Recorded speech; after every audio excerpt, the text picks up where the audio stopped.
Tonight on ABC News Live Prime, the birthday book in the case of Jeffrey Epstein released.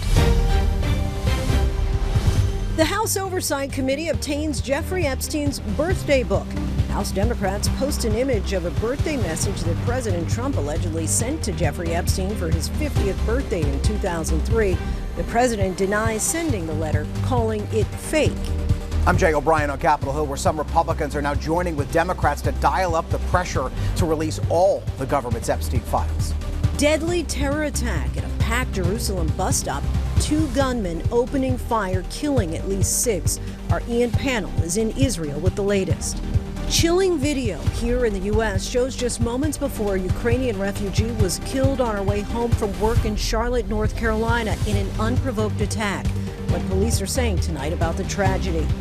Jury selection gets underway for the suspect in the attempted assassination of President Trump, allegedly targeting him during the campaign while he golfed near Mar-a-Lago.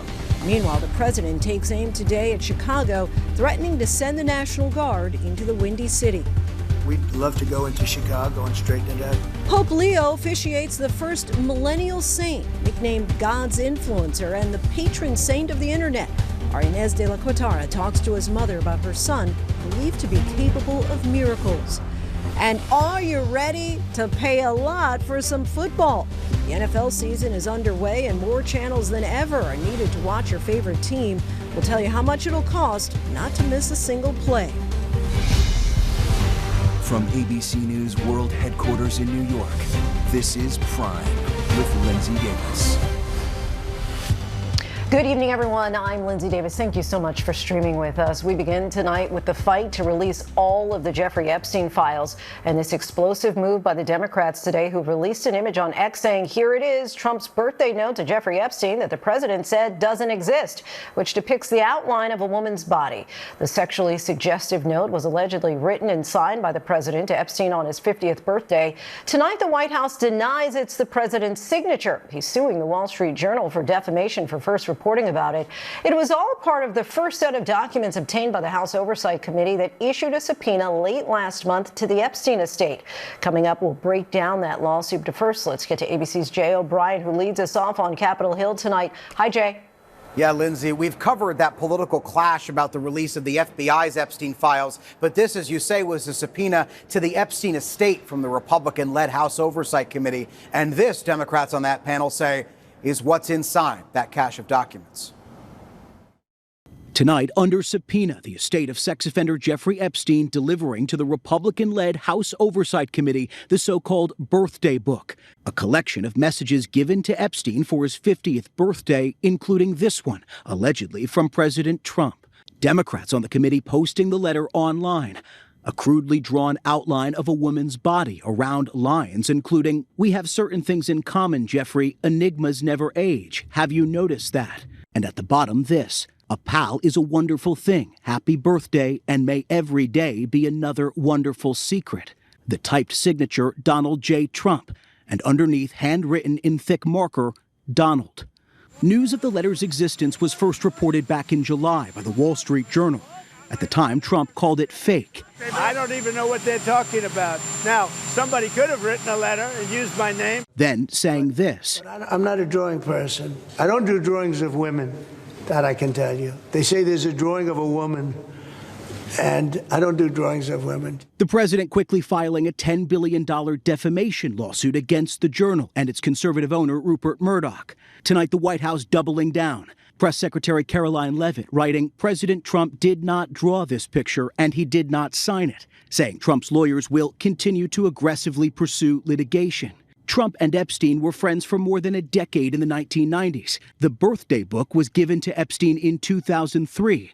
3 years before he was first arrested for sex crimes. The messages were compiled by Epstein's accomplice Ghislaine Maxwell, currently serving 20 years for sex trafficking.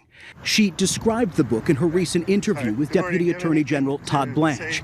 I coordinated the putting together of the book, and in some instances I called people to ask them to contribute. Blanche, who used to be the president's personal lawyer, asking Maxwell if Trump had contributed a message to the book.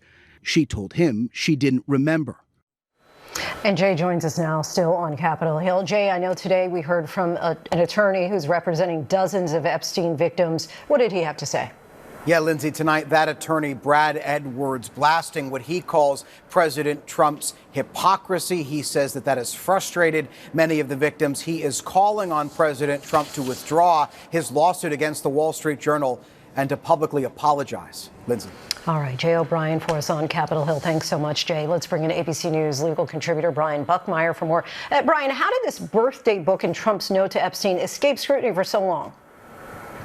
So, Lindsay, it could be a number of things. First, let's assume that this is an authentic note, and I'll make the argument if it's not in a minute. But if this is authentic, it's a matter of a lack of due diligence and looking and finding for it, or as a matter of fact, it could just simply be that it was kept from the public or kept from people. Now, looking at it as an argument that this could not be authentic, the argument that Donald J. Trump, the president, is currently making, that either one, this was made and was not signed by him, it could be a falsified document. And so in terms of why it took so long, it really is just speculative in terms of, did someone do their job correctly, not quick enough, or is this a false document? And Brian, we know that in July, the president filed a $10 billion defamation suit against the Wall Street Journal for reporting on the existence of this alleged message from Trump to Epstein. What happens to the lawsuit now? Yeah, so this really strengthens the Wall Street Journal's case. So a large part of the argument that the president made was that no document was ever shown to authenticate the claims that were made. I would imagine that the Wall Street Journal and their attorneys are going to use this to try to bolster their argument. But as we're going now, there's still a motion to dismiss the allegations that the judge will still have to consider. And we saw a few weeks or a month or so ago that they actually tried to expedite the deposition process for Rupert Murdoch because of his age and his ailment. They decided to postpone that expedited process so long as Mr. Murdoch provides his health updates going forward. But we'll see whether or not this motion gets dismissed. I'm imagining that it's going to be a lot harder to do so with this new development, and then we might move towards depositions and possibly a trial if it's not settled. What further work does the House Oversight Committee investigating the Epstein case have ahead? Who else do they want to speak to? Yeah, in terms of who else they want to speak to, I think they've already spoken to Ghislaine Maxwell and they've gotten their response, especially when it comes to this birthday book that she did not know whether or not the president had contributed to it. But I think speaking to potentially a lot of those survivors who came to the Hill some days or weeks ago and try to get their statements, try to see if there's any corroboration in terms of the allegations that are coming out as they go through this cachet. A lot of it is about getting the evidence and then getting the corroboration to try to strengthen the claims and see what is fact or fiction. And Brian, House Speaker Mike Johnson said that committee staff members are hoping to view Epstein visitor logs this week. What could those logs tell them?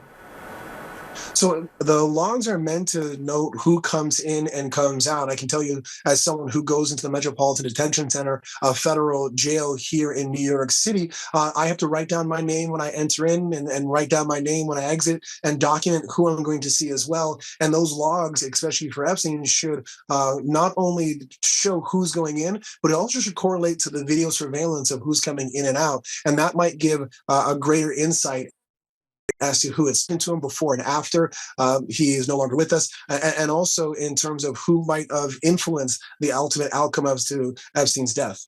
ABC News legal contributor Brian Buckmeyer, thank you so much for your time and insight as always. Overseas now to Jerusalem, where 2 Palestinian gunmen stormed a bus stop during the morning rush hour, killing several people and sending terrified passengers running for cover. Here's ABC's chief foreign correspondent Ian Pannell with the story.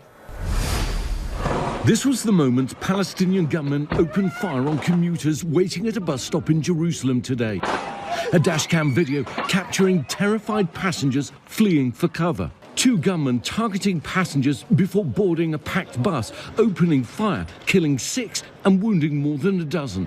An off-duty soldier and other bystanders stepping in, returning shots and killing the 2 attackers. This was one of the worst incidents in Israel since October 7th, 2023. This is where the attack happened this morning. You can clearly see the 4 bullet holes. This is actually the bus behind, with tens and tens of people running for cover. At the moment, the Israeli emergency services are clearing up the scene and trying to establish exactly what happened. Tonight, Israeli troops locking down parts of the West Bank where the attackers came from. Without claiming responsibility, Hamas praising today's attacks as the IDF escalates its aerial assault on Gaza City. Dramatic video showing some of the 50 high-rises being leveled in the last 2 days in what Israel says is the pursuit of Hamas.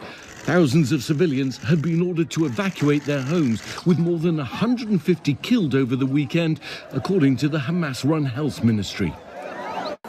Ian Pannell joins us now from Israel. And Ian, given the latest violence, is the White House still hopeful that peace can be achieved?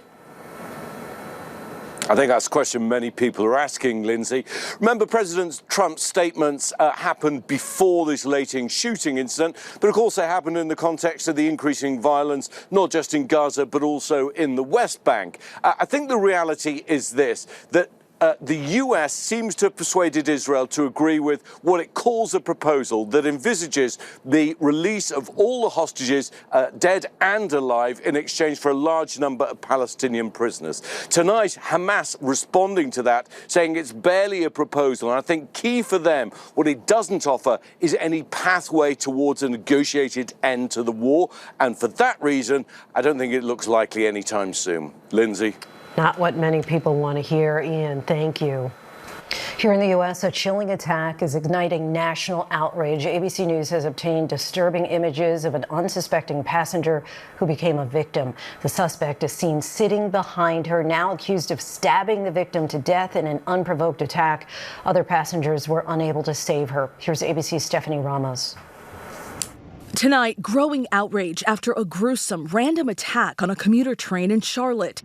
The newly released surveillance video begins like an ordinary night. Irina Zarutska getting on the train, still wearing the hat and T-shirt from the restaurant where she just finished her shift. Seated behind her, in the red sweatshirt, is DeCarlos Brown Jr. About 4.5 minutes later, Brown rises from his seat, and unprovoked, the video shows him stab her multiple times. Brown walking through the car with blood dripping behind him as a crowd of people rushed to tend to Zarutska, who was declared dead at the scene. Officers arresting Brown as he stepped off the train. 23-year-old Irina Zarutska was born in Kyiv. She fled the war in Ukraine with her family in 2022, who write in her obituary that she was a gifted and passionate artist and loved animals. DeCarlos Brown is a repeat offender with a violent history, including armed robbery, with a misdemeanor case pending at the time of the attack. He's now facing first-degree murder. The incident drawing national attention and outrage from President Trump, who spoke against cashless bail. Cashless bail started a wave in our country where a killer kills somebody and is out on the street by the afternoon. In many cases, going out and killing again. Lindsay, the suspect also has a history of mental health issues. A judge has ordered he be evaluated at a hospital. The suspect is due in court later this month. Lindsay. Stephanie, thank you. An alleged school shooting plot was thwarted in Washington state. A 13-year-old boy is under arrest, and police say they found an arsenal of weapons in his home. ABC's Trevor Ault has that story.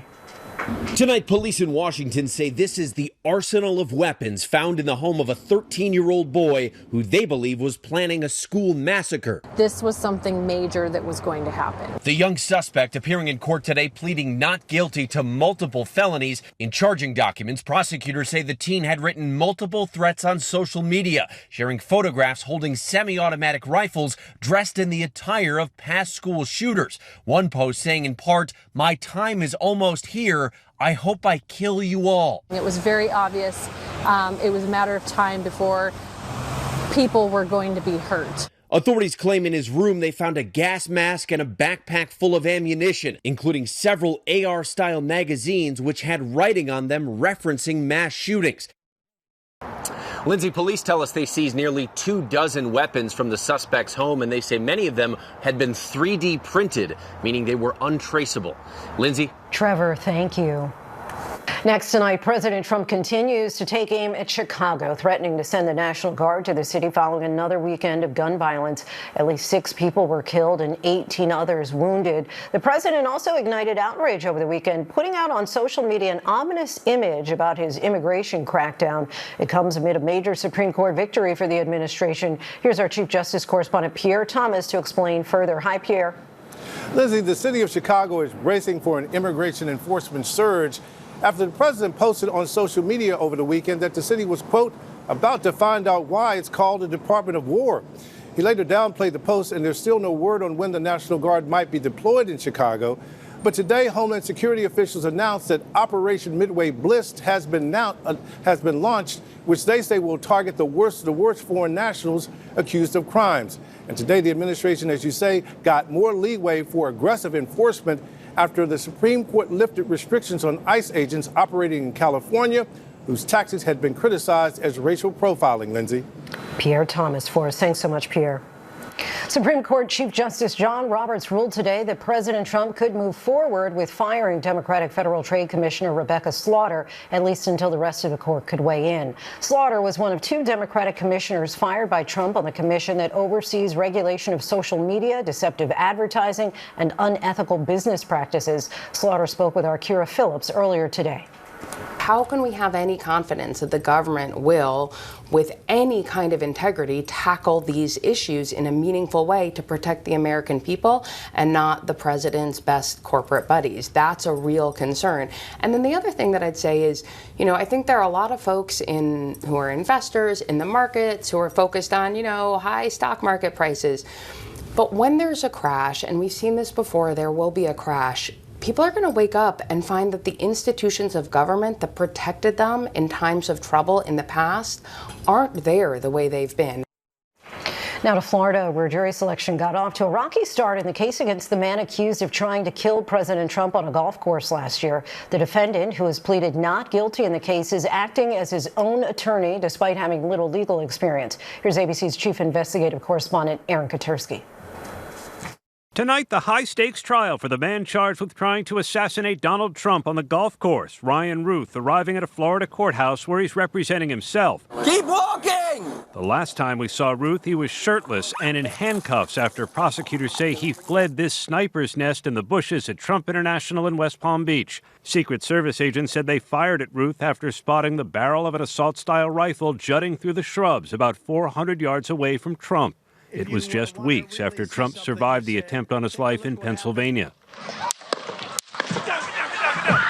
Today in court, Ruth tried asking prospective jurors about Trump's policies on Greenland and Israel, even what they would do if they saw a turtle in the road while driving, saying it spoke to their character.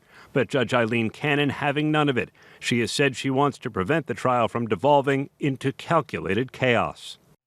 Ruth has pleaded not guilty to 5 felony counts that could put him in prison for life. Linsey? And thank you. Thousands of Americans from Washington state to Idaho are under air quality alerts tonight. 2 large wildfires are burning in California. Tens of thousands of acres have already been lost. And we're tracking that Category 1 hurricane nearing Hawaii this week. Let's get right to ABC's chief meteorologist, Ginger Z. Hi, Ginger. Hey, Lindsay. So dense smoke advisories are in place around Fresno County, California, Mammoth Lakes included, because the air quality is so bad thanks to the Garnet Fire. More than 53,000 acres burned. You can see the smoke there that will burn for the next couple of days in the same direction with those southwest winds until Thursday morning when things will shift. So that one, they've got about 14% contained, but there are plenty of other fires burning up in Washington over to Montana. Here's the good news. There is a front that's going to come through and bring some rain, especially to coastal Oregon. It's not a ton, but even if you add humidity to the air, that's going to help the firefight and start to moisten up some of those fuels on the ground. Let's talk about the frost advisories. They're the first of the season from parts of Maine to New Hampshire, right over to Saranac Lake, Bradford, Pennsylvania. All will wake up tomorrow morning in the 30s. And you mentioned Hurricane Kiko. We've been watching that. It will keep weakening as it heads north of the Hawaiian Islands. That's the good news. And if you don't get in a boat and go out into the swells, I think you'll be all right. But what you might see, and this is interesting, is a shift in the trade winds because of the storm passing to the north. And that could make some of the regular rain a little heavier. So just something to note for the Hawaiian Islands. Lindsay. All right, Ginger Z for us. Thanks so much, Ginger. A federal appeals court upheld a ruling that says President Trump must pay former magazine columnist E. Jean Carroll $83 million after a jury found he defamed her in 2019. The president was ordered to pay Carroll $83 million last year after he denied sexually abusing her in a Manhattan dressing room in the 1990s, an attack for which he was separately found liable for sexual abuse. The appeals court rejected the president's argument that a Supreme Court decision last year on presidential immunity for official acts could also extend to this case. A major snub for actor Tom Hanks. A West Point alumni group is now canceling an awards ceremony in his honor. Hanks is the star, of course, of Saving Private Ryan and a well-known advocate for American veterans. Meanwhile, President Trump is praising the decision. Here's ABC's chief national correspondent, Matt Gutman. Tonight, in a major snub, a West Point alumni group canceling an awards ceremony honoring Oscar-winning actor and well-known veterans advocate Tom Hanks. Hanks set to receive the Sylvanus Thayer Award, recognizing American citizens who live by the school's motto, duty, honor, country. The actor famously portraying the bravery of American soldiers for decades. From Forrest Gump, I told you to leave me there, Gump! Earn this, to the World War II epic Saving Private Ryan. Earn it. Hanks also co-producing the acclaimed miniseries Band of Brothers, and going to Normandy last year to pay his respects on the 80th anniversary of D-Day. Tonight, the West Point Association of Graduates telling the Washington Post the decision to cancel the ceremony allows it to focus on its core mission of preparing cadets to lead, fight, and win. But Hanks has been a critic of President Trump, whose administration ordered West Point to throw out books on topics including diversity and racism and to disband cultural and professional student clubs. Tonight, President Trump praising the move on social media, saying West Point smartly canceled the ceremony, adding, "We don't need destructive, woke recipients getting our cherished American awards." And Linsey, it's still unclear whether Tom Hanks might yet receive that award just without the ceremony. And we have reached out to West Point, that alumni association, and Tom Hanks, but have not heard back. Linsey. Matt, thank you. Tonight, we're reporting on two separate scares for airline passengers. First, harrowing images show a jet overshooting a runway in Boca Raton, Florida. We'll tell you about the system on the runway that helped stop that plane, and frightening moments for passengers flying to the Caribbean. The jet here appears to lose its right landing gear the moment it hits the runway. Passengers managed to escape down emergency slides. Victor Kendo reports now from Florida. Tonight, harrowing new video of a small jet overshooting a runway as it landed in Boca Raton, Florida, less than a mile from a busy road. I do have crash vehicles inbound. The FAA saying the aircraft arriving from Las Vegas was stopped by a specially designed bed of lightweight, crushable material intended to slow down aircraft. The plane carrying 4 people last week, no serious injuries reported. And tonight, this dramatic hard landing seen on live stream video.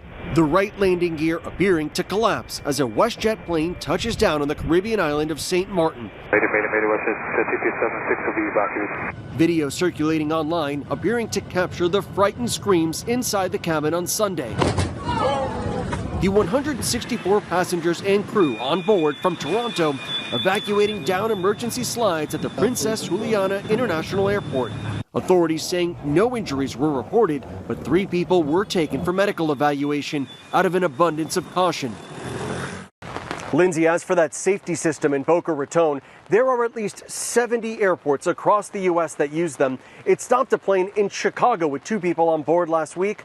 No serious injuries reported. Linsey? Glad to hear that. Victor, thank you. Video shows the dramatic rescue of a YouTube survival show contestant lost in the forest for nearly 18 hours. Michigan authorities found the 36-year-old California woman after she went missing in a cold, rainy Michigan forest after leaving to search for water on Friday. Michigan police launched a canine and helicopter search in Pigeon River State Forest on Saturday after the contest organizers called 911 12 hours after she went missing. Authorities located her hours later. The woman frantically waved her arms at the rescue chopper.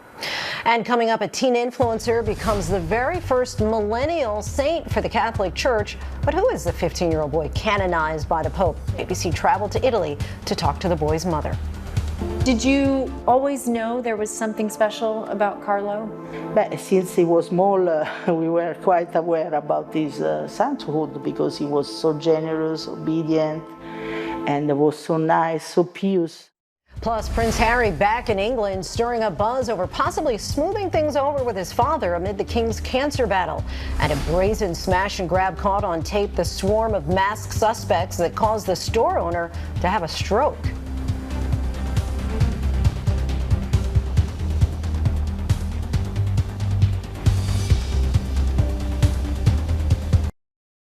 Yesterday at the Vatican, we watched Pope Leo officiate the centuries-old tradition of canonizing saints, including Carlo Acutis, who became the first millennial saint, nicknamed God's influencer and the patron saint of the internet. Acutis was born in 1991 and died at just 15 years old. Believers and the church determined in recent years that he was capable of miracles, specifically healing the sick. Our Inez de la Quatara traveled to Italy to interview his mother and has this story.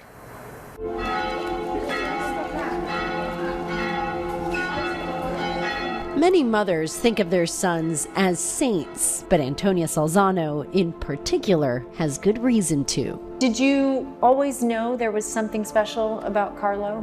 But since he was small, we were quite aware about his sainthood because he was so generous, obedient, and was so nice, so pious. These are the images of saints we're used to seeing. But this is Carlo Acutis, the first millennial saint and the first saint depicted wearing jeans and sneakers. Carlo was a normal child, but who lived an ordinary life, but both the extraordinary in his life, because he was a very mystic person. On Sunday, more than 70,000 people packed St. Peter's Square as Pope Leo presided over his canonization, together with that of Pier Giorgio Frassati, who died in 1925, an enormous picture of Carlo hanging over the square. The Pope describing Carlo as a teenager from our own day, both in love with Jesus and ready to give everything for him. Born in 1991, Carlo was a devout Catholic who taught catechism and went to Mass daily. He grew up playing video games and used his computer skills to create a website documenting what are known as Eucharistic miracles, paranormal phenomena in which believers say Christ's presence manifests itself in the bread and wine used during communion. For example, one case from Mexico in 2006 alleges a red stain appeared on a host or sacramental bread used during communion. Scientists are said to have concluded it was human blood and live heart tissue. Carlo used in the light side internet. He understood that with the internet is a resource, can be very good means. There are many signs that God sends us, and very often there is an ignorance over these things. And so Carlo wanted to be an apostle of this, to try to help people. In 2006, Carlo was diagnosed with leukemia, his condition quickly deteriorating within a year, and he died at just 15 years old. Sono destinato a morire. Home video shows Carlo saying, prophetically, "It is my destiny to die." But Antonia says his short life and legacy live on after his death, and so began the rigorous saint-making process. From the Church's point of view, a candidate must have led a life of heroic virtue and produced at least 2 miracles, events that are scientifically inexplicable. The Vatican even has a department devoted to investigating the alleged miracles, the Dicastery for the Causes of Saints. Carlo's alleged miracles occurred posthumously. In 2013 in Brazil, according to the Vatican, a young boy with a defective pancreas prayed to Carlo for his intercession. The boy's pancreas later fully healed. This first supposed miracle led the Vatican to declare Carlo was blessed.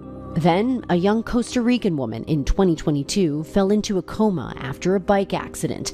As the story goes, her mother went to pray before Carlo's tomb, and the girl woke up later that day, eventually making a full recovery. With this second alleged miracle, Carlo was officially recognized as a saint. Cum beato Carlo Acutis. His mother says she's heard of many more miracles attributed to Carlo. What's it like for you as a mother to have a son like this? Definitely, I don't have any merit because I am a sinner like everybody. But I am happy to see how through Carlo so many people is helped. As word spread, Carlo's following grew. There are over 10,000 saints officially recognized by the Catholic Church, ranging from St. Francis to Mother Teresa. Saints have traditionally been held up as examples for believers, Carlo on Sunday becoming a fresh young face for a church still reeling from decades of sexual abuse allegations. The scandals in the church have broken the trust of a lot of young people in that church. And the fact that this young man here is being canonized is a sign of hope. Why do you think he's someone that so many resonate with? Why did people want to be here for his canonization? Carlo gives us hope. Carlo gives us hope that holiness is possible. We've entered a new era called the cyber era. We're on the era of internet. We're spending more time than ever on our phones, on our computers, and it questions us because we look at all those saints in our churches and we see saints of the Middle Ages, we see saints of the past, and what about the saints of today? As part of the sainthood process, Carlo's body was exhumed from its grave in 2019, a way for the church to verify his remains and prepare them for veneration. He was then laid here at this shrine in Assisi, where he appears to be sleeping, a silicone mask in his likeness covering his face. Officials predict close to 2 million people this year will visit the shrine.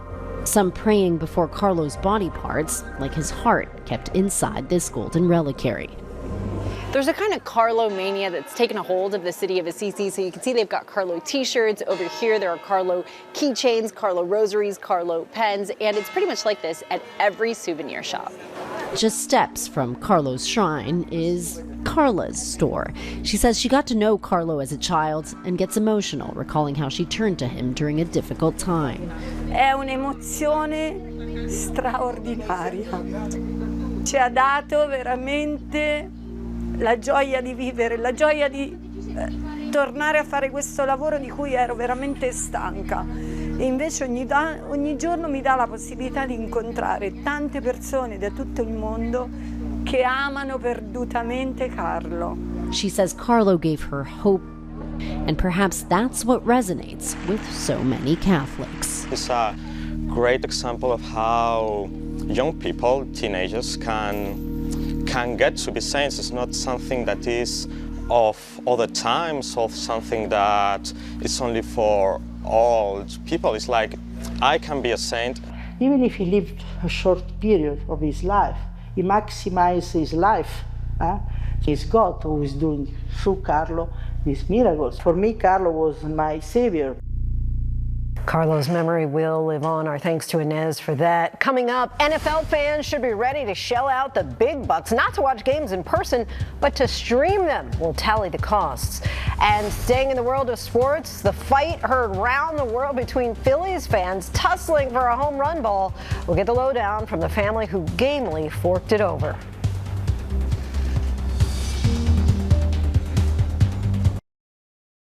Welcome back, everyone. Another NFL season is now underway, and no longer are you stuck with just whatever game is on TV in your market. Streaming has allowed fans to watch whatever games they want wherever they are, but this has also increased the number of channels and platforms needed to watch every game and has made doing so more expensive.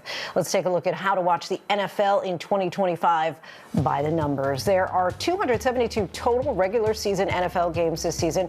Most will air across 4 channels: CBS, Fox, NBC, and ESPN, with many games on the latter also on ABC. NFL Sunday tickets on YouTube TV will have out-of-market games for at least $276 for the season for new customers. This year, 20 games are scheduled to air exclusively on streaming services. Most will be on Amazon Prime, which hosts Thursday Night Football. The lowest Prime Video plan starts at $9 a month. As for Christmas Day football, 2 games will only be on Netflix, which starts at $8 a month, and at least 1 late season game is only on NBC's streaming service Peacock, requiring a premium plan starting at $11 a month. All told, 10 different channels and platforms have exclusive games this season. Forbes estimates the average cost for a cord cutter to watch every game is at least $765 without taxes and fees. We should note that these numbers can also vary based on available discounts and bundles, and of course, if you already have any of these platforms. Most NFL teams started their seasons yesterday. For more on Sunday's action and other news from the sports world, we're joined by ESPN reporter Jeff Darlington. Jeff, thanks so much for coming on the show. Yeah, Lindsay, thanks for having me. Great weekend. Great weekend. We have to talk about that incredible ending last night between the Buffalo Bills and the Baltimore Ravens. A furious comeback for the Bills. Your reaction to that, everything that transpired? Well, I'm sure there was a lot of people who woke up this morning who turned off the TV early thinking the Bills had no chance of that comeback. But the Bills looked incredible. Honestly, the Ravens looked really good. A really interesting matchup because these are two teams constantly sort of knocking on the door at the end of the season, trying to get into the Super Bowl, always thwarted by the Chiefs. Some people were calling it the Little Brother Bowl because both these teams just can't get over the hump that is the Chiefs. So the question is, great game by the Bills. They did a nice job now, but can they do it at the end of the season when it really matters? Any other results from yesterday that stood out to you? I thought some really good storylines. The Steelers and the Jets game, 34-32. The Steelers have quarterback Aaron Rodgers, who played with the Jets last year. This was his debut with Pittsburgh. He played really well after the game. A very salty Aaron Rodgers was asked about whether he felt good about beating the head coach who did not want him with the Jets. He said, "I was happy to beat anybody associated with the Jets." So salty Aaron Rodgers there. Packers-Lions, also a very good game, 27-13. The Green Bay Packers looked very good, very believable team. And they have Dallas Cowboys star Micah Parsons, who they just traded for. He was very effective in that game. So I thought the Packers and the Steelers, two teams to watch moving forward. And there's still one more week one game ahead of us. The first Monday night football game of the year is between the Minnesota Vikings and Chicago Bears. What can we expect tonight?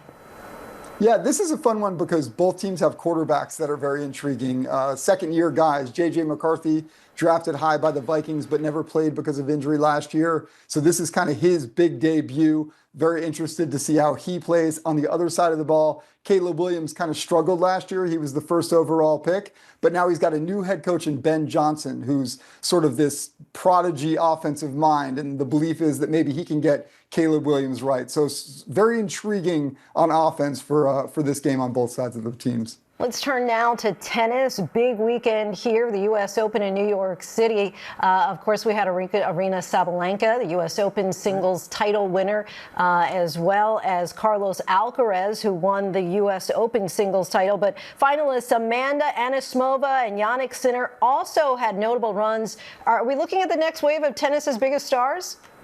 Well, we certainly are when it comes to Jannik Sinner and Carlos Alcaraz. I was over at Wimbledon when those two played in that final. They had an epic French Open final. This is the new great rivalry. And I was watching the U.S. Open this weekend and seeing Alcaraz just keeping that just trademark smile through all of the pressure. You could see why he is so likable. On the women's side, Sabalenka is so incredibly dominant. And Anisimova, a really fun American story. She was also at the Wimbledon final as well and hasn't been able to actually win the slam in either of those places, but just a great comeback story, very likable. I'd encourage you to read more about her. She's just the type of story that I think American tennis needs and American tennis would love to cheer for. A fellow New Jersey native there. We'll be looking for a lot more from her. Right. Jeff Darlington, we thank you so much. Thank you. Coming up, radio legend Howard Stern answers questions about his future with the help of an unexpected guest. We'll tell you who, and our conversation with Rainn Wilson and his role as a paramedic in the new film Code 3.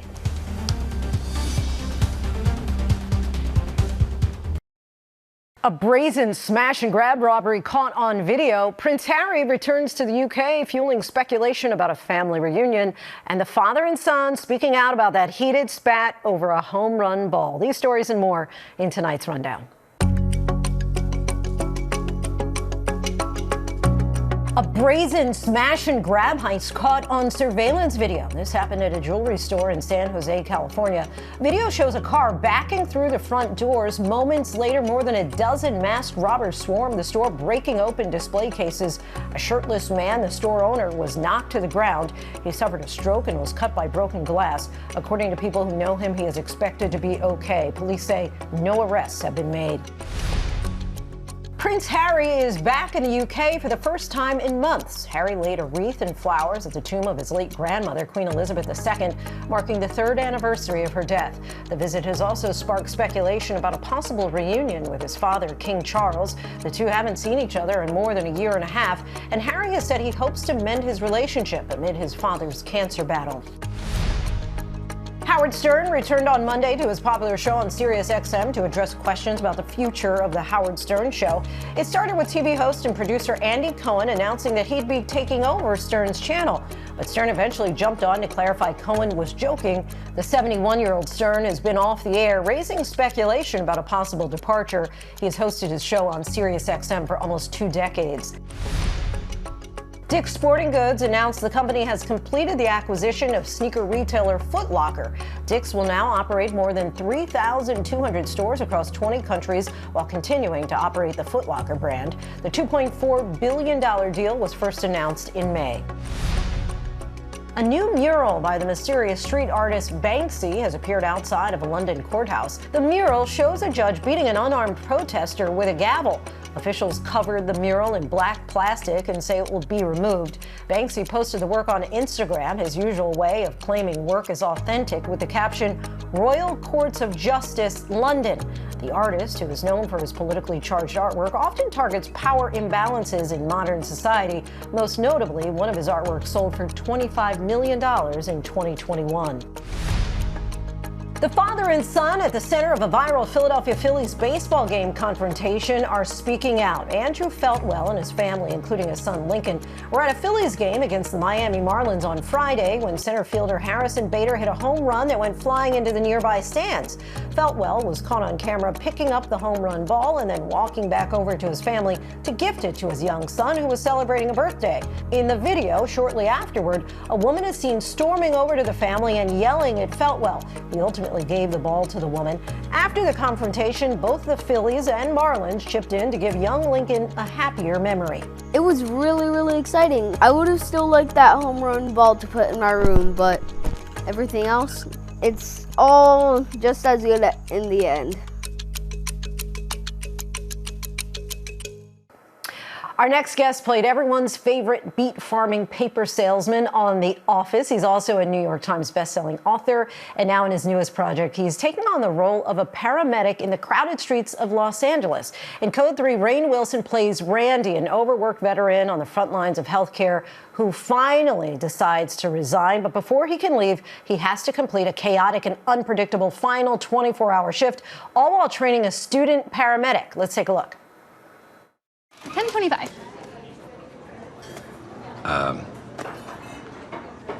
Free coffee for heroes. Free coffee for firemen and policemen only. I'm a paramedic. Sorry. Joining us now is a star of Code 3, three-time Emmy nominee and SAG Award-winning actor Rainn Wilson. Rainn, thank you so much for joining us. Thanks for having me. So first, we do want to say that we hope that you and your family are okay. We know you had to evacuate after the flat fire in Oregon. You also were impacted by the fires in LA earlier this year. That's right. So you guys all good? You did your research. Thank you so much. Yeah, we're doing good, but it's been 4 evacuations in 6 years that we've done between cabin in Oregon and our house in Los Angeles. Crazy. I'm really sorry to hear that, but glad that you guys Everyone's all right. Are the good. Animals are fine. Okay, the house good. is fine. Thank you. Now that you've played a first responder, did it give new meaning that you take away that, you know, the actual first responders who have mobilized and responded in your personal lives and your community? This movie has just given me mad respect for what these first responders are up against, how they're kind of maligned and underpaid, and how we rely on them to save our lives. And why was it so important? Because you just mentioned how they're really unsung heroes, they're underpaid. Why was it really important for you to showcase what they do? Well, when I first read the script, I was like, this is just funny as hell. The dialogue was wonderful, but then it's one of those like home run scripts. It's also about something, and it's lifting the veil on the underbelly of the American healthcare system. It's still fun. It's a great popcorn movie. You'll laugh your butt off, but it really does delve into the lives of these paramedics that are essentially a lot of the time getting paid minimum wage. Right. And we entrust them to save our family members' lives. And their mental health struggles and burnout struggles are very, very real. What did you do to actually prepare for this role? Well, I did a ride along with the fire department in South Central LA for a night. We also trained with paramedics. We did a first aid class, learned how to use all the different machinery and whatnot. But that was really eye-opening.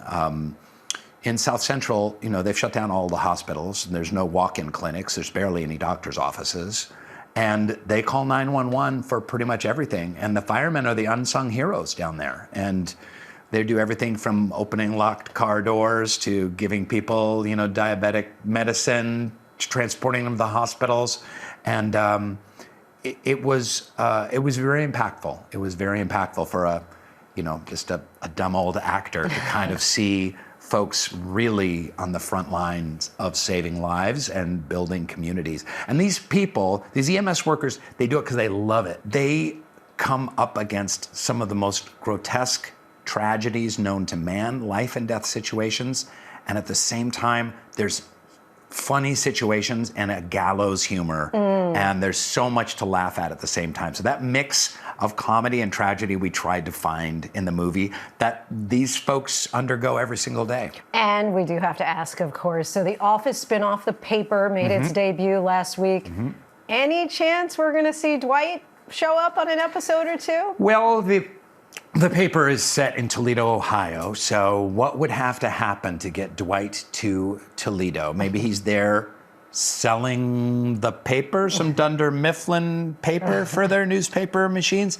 I don't know exactly how that would work, but it's the same mockumentary crew, different business. Highly unlikely that Dwight's going to make his way out of Lackawanna County to go to Toledo.